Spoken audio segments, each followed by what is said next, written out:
Assalamualaikum warahmatullahi wabarakatuh. Perkenalkan, nama saya Paujan Ahmad Ridwan dari kelas Tinjas 2E NPM 1921911184. Di sini saya akan memaparkan materi tentang motorik dan teori belajar. Langsung ke bab 1, pendahuluan 1.1 latar belakang. Pendidikan jasmani memiliki peran sangat penting, yakni memberikan kesempatan kepada siswa untuk terlibat langsung dalam aneka pengalaman belajar melalui aktivitas jasmani, bermain dan aktivitas secara sistematik. Perkembangan motorik merupakan suatu proses kematangan motorik berupa gerakan yang langsung melibatkan otot untuk bergerak dan proses persyarapan yang menjadikan seseorang mampu menggerakkan tubuhnya. Motorik kasar adalah gerakan yang melibatkan otot-otot besar. Gerakan tersebut diantaranya seperti merangkak, duduk, berdiri, dan berjalan. Pada masa pertumbuhan anak, perkembangan gerak atau perkembangan motorik sangatlah penting dan mendasar bagi kelanjutan perkembangan anak tersebut ke tahap selanjutnya. Secara alamiah, seiring peningkatan atau bertambahnya umur anak hingga dewasa akan diikuti dengan peningkatan kemampuan motorik kasar anak. Pada dasarnya, belajar gerak merupakan suatu proses belajar yang memiliki tujuan untuk mengembangkan berbagai keterampilan gerak yang optimal secara efisien dan efektif. Seiring dengan itu, Smith 1989-34 menegaskan bahwa belajar gerak merupakan suatu rangkaian asosiasi latihan atau pengalaman yang dapat mengubah kemampuan gerak ke arah kinerja keterampilan gerak tertentu. Sehubungan dengan hal tersebut, perubahan keterampilan gerak dalam belajar gerak merupakan indikasi terjadinya proses belajar gerak yang diarahkan oleh seseorang. Di sisi lain, pengaruh dari belajar gerak tampak pada perbedaan yang nyata dari tingkat keterampilan gerak seorang anak mendapatkan perlakuan pembelajaran gerak intensif dengan yang tidak.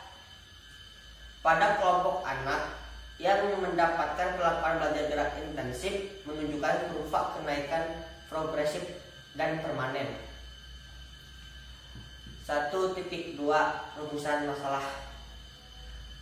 Berdasarkan latar belakang tersebut dapat diuraikan rumusan masalahnya sebagai berikut. Yang pertama, apa pengertian gerak? Yang kedua, apa pengertian motorik? Yang ketiga, bagaimana teori belajar behavioristik dan implementasinya. Yang keempat, bagaimana teori belajar kognitif dan implementasinya. Yang kelima, bagaimana teori konstruktivistik dan implementasinya. Yang keenam, bagaimana teori humanistik dan implementasinya. 1.3 Tujuan masalah. Adapun tujuan dari rumusan masalah dapat diuraikan sebagai berikut. Yang pertama, untuk mengetahui pengertian gerak, mengetahui motorik, untuk mengetahui teori belajar behavioristik dan implementasinya. Yang keempat, untuk mengetahui teori kognitif dan implementasinya. Yang kelima, untuk mengetahui teori konstruktivistik dan implementasinya. Yang keenam, untuk mengetahui teori humanistik dan implementasinya.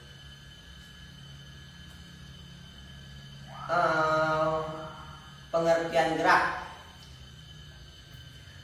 Dalam ilmu fisika, gerak diartikan sebagai suatu proses perpindahan suatu benda dari satu posisi ke posisi lainnya, dari suatu tempat ke tempat lainnya, yang dapat diamati secara objektif.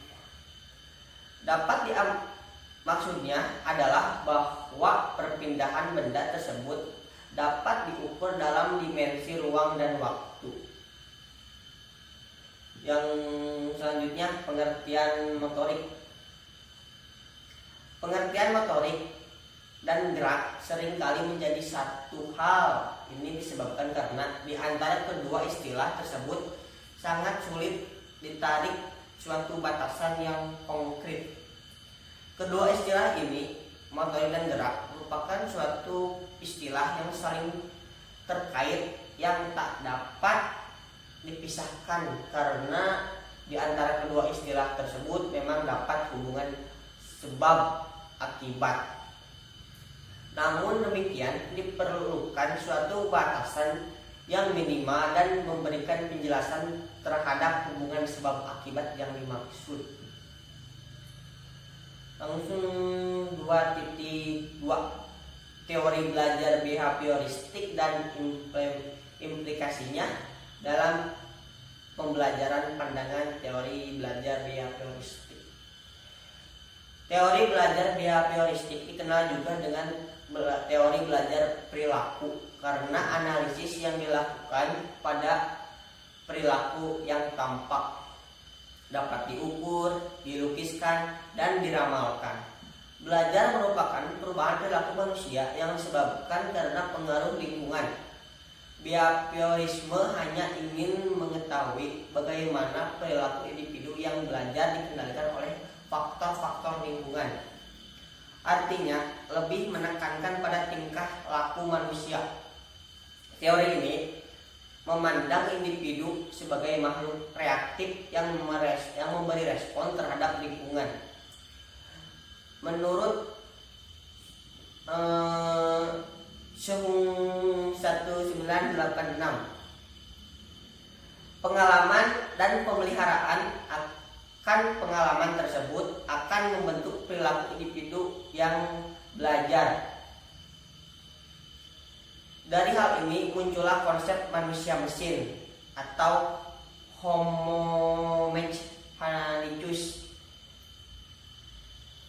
Behavioristik memandang bahwa belajar merupakan perubahan tingkah laku sebagai akibat dari adanya interaksi antar stimulus dan respon.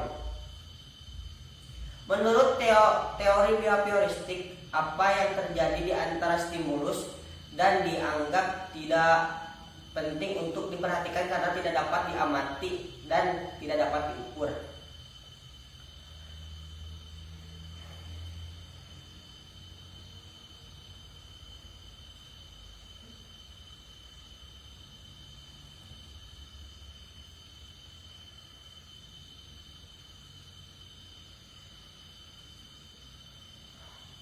Selanjutnya, teori belajar kognitif dan implementasinya dalam pembelajaran.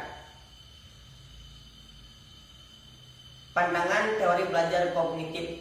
Teori belajar kognitif lebih mementingkan proses belajar daripada hasil belajarnya. Pedagogik kognitif mengatakan bahwa belajar tidak sekedar melibatkan hubungan antar stimulus dan respon. Jika teori belajar behavioristik mempelajari proses belajar sebagai hubungan stimulus respon, teori belajar kognitif merupakan suatu bentuk teori belajar yang sering disebut dengan model perseptual. Menurut psikolog kognitif, belajar dipandang sebagai usaha untuk mengerti sesuatu. Usaha itu dilakukan secara aktif oleh peserta didik. Keaktifan itu dapat berupa mencari pengalaman, mencari informasi, memecahkan masalah, mencermati lingkungan, mempraktekkan sesuatu untuk mencapai tujuan tertentu. Teori ini berpandangan bahwa belajar merupakan suatu proses internal yang cukup ingatan, retensi, pengolahan informasi, emosi, dan aspek-aspek kejiwaan lainnya. Yang kedua, implikasi teori kognitif dalam kegiatan belajar. Teori kognitif menekankan pada proses perkembangan peserta didik, meskipun proses perkembangan peserta didik mengikuti urutan yang sama, namun kecepatan dan pertumbuhan dalam proses perkembangan itu berbeda. Dalam proses belajar dan perbedaan kecepatan perkembangan mempengaruhi kecepatan belajar peserta didik.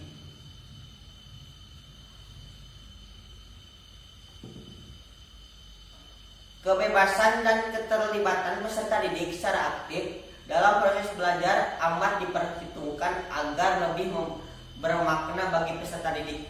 Sedangkan kegiatan pembelajarannya mengikuti prinsip-prinsip sebagai berikut. Yang pertama, peserta didik bukan sebagai orang dewasa yang mudah dalam proses berpikirnya. Yang kedua, anak usia para sekolah dan awal sekolah dasar akan dapat belajar dengan baik, terutama jika mengutamakan benda-benda konkret. Yang ketiga, ketertiban peserta didik secara aktif dalam belajar amat dipentingkan karena hanya dengan mengaktifkan peserta didik maka proses asimilasi dan akomodasi pengetahuan dan pengalaman dapat terjadi dengan baik. Untuk menarik minat dan meningkatkan retensi belajar perlu mengkaitkan pengalaman atau informasi baru dengan struktur kognitif yang dimiliki si belajar. Pemahaman dan retensi akan meningkatkan jika materi belajar disusun dengan menggunakan pola atau logika tertentu dari sederhana ke kompleks. Yang G, belajar memahami akan lebih bermakna daripada belajar menghafal agar bermakna. Informasi harus disesuaikan dan dihubungkan dengan pengetahuan yang telah dimiliki peserta didik. Tugas guru adalah menunjukkan hubungan antara apa yang sedang dipelajari dengan apa yang diketahui peserta didik. 2.3 Teori belajar konstruktivistik dan implikasinya terhadap pembelajaran. 1. Pengertian belajar menurut pandangan konstruktivistik. Teori belajar ini memahami belajar sebagai proses pembentukan konstruksi pengetahuan oleh peserta didik itu sendiri. Pengetahuan ada di dalam diri seseorang yang sedang mengetahui. Dengan kata lain, karena pembentukan pengetahuan adalah peserta didik itu sendiri. Peserta didik harus aktif selama kegiatan belajar, aktif berpikir, menyusun konsep, dan memberi makna tentang hal-hal yang sedang dipelajari. Tetapi yang paling menentukan terwujudnya gejala adalah niat belajar peserta didik itu sendiri. Sementara peranan guru dalam belajar konstruktivistik adalah membantu agar proses pengkonstruksian pengetahuan oleh peserta didik belajar lancar. Guru tidak mentransfer pengetahuan yang telah dimilikinya, melainkan membantu peserta didik untuk membentuk pengetahuan sendiri dan dituntut untuk lebih memahami jalan pikir cara pandang peserta didik belajar. Ciri-ciri belajar konstruktivisme yang ditemukan oleh Driver dan Horn 1994 adalah sebagai berikut. Orientasi. Yang pertama, orientasi, yaitu peserta didik diberi kesempatan untuk mengembangkan motivasi dalam mempelajari suatu topik dengan memberi kesempatan melakukan observasi. Yang kedua, elitasi, yaitu peserta didik mengungkapkan idenya dengan jalan berdiskusi, menulis, membuat poster, dan lain-lain. Rekonturisasi ide, yaitu klasifikasi ide dengan ide orang lain, membangun ide baru, mengevaluasi ide baru, menggunakan ide baru dalam setiap situasi, yaitu ide atau pengetahuan yang terbentuk perlu diaplikasikan pada berbagai macam situasi. Yang keempat, review, yaitu dalam mengaplikasikan pengetahuan gagasan yang ada perlu direvisi dengan menambahkan, mengubah paradigma konstruktivistik memandang peserta didik sebagai pribadi yang sudah memiliki kemampuan awal sebelum mempelajari sesuatu.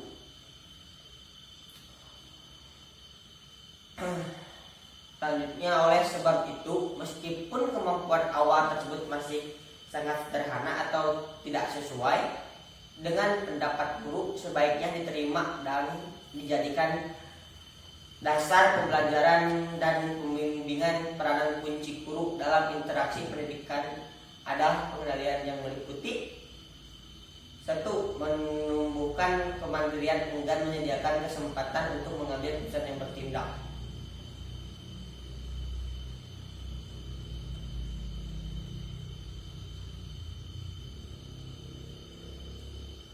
Yang kedua, menumbuhkan kemampuan mengambil keputusan dan bertindak dengan meningkatkan pengetahuan dan keterampilan peserta didik.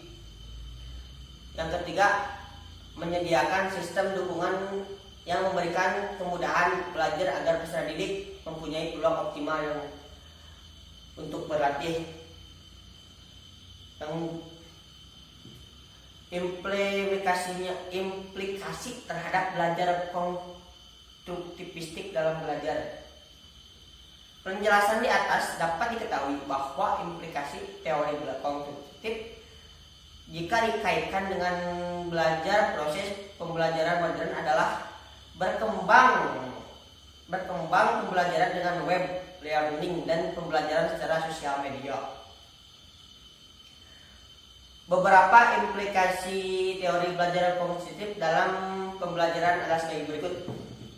Kurikulum disajikan mulai dari keseluruhan menuju ke bagian-bagian dan lebih mendekatkan pada konsep yang lebih luas.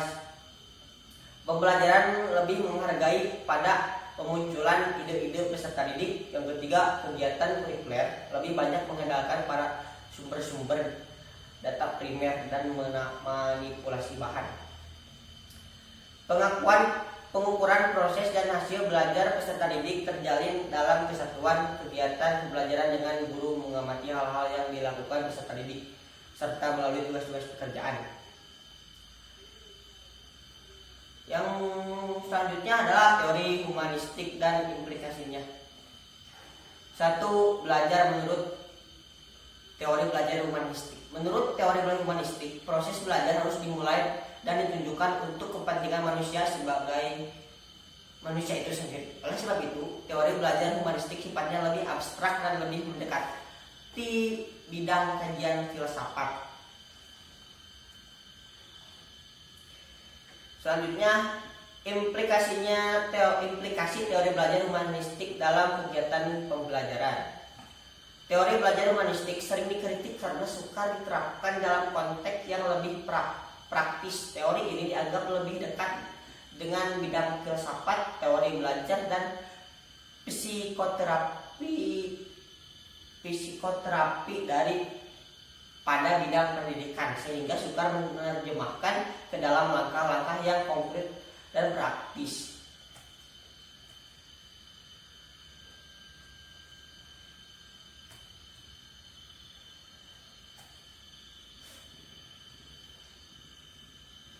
Upaya pembelajaran pada konteks manapun akan selalu diarahkan dan dilakukan untuk mencapai tujuannya.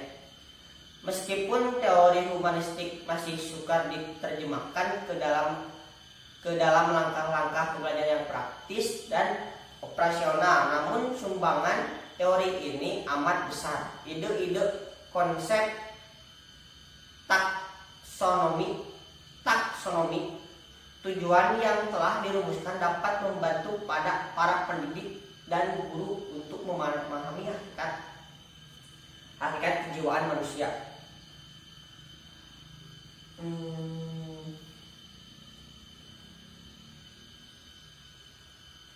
Kesimpulan, menurut teori behavioristik, belajar adalah perubahan tingkah laku sebagai akibat adanya interaksi antara stimulus atau rangsangan dan respon atau tanggapan. Dengan kata lain, belajar merupakan bentuk perubahan yang dialami siswa dalam hal kemampuan untuk bertingkah laku dengan cara yang baru sebagai hasil interaksi antara stimulus dan respon. Berbeda dengan teori behavioristik. Teori kognitif lebih mementingkan proses belajar daripada hasil belajarnya. Teori ini mengatakan bahwa belajar tidak sekedar melibatkan hubungan antara stimulus dan respon, melainkan tingkah laku seorang ditentukan oleh persepsi serta pemahaman tentang situasi yang berhubungan dengan tujuan belajarnya. Konsep pembelajaran konstruktivisme merupakan salah satu aliran filsafat pengetahuan yang menekankan bahwa pengetahuan merupakan hasil konstruksi atau bentuk. Pengetahuan selalu merupakan akibat dari suatu konstruksi kognitif dari kenyataan yang terjadi melalui aktivitas seseorang.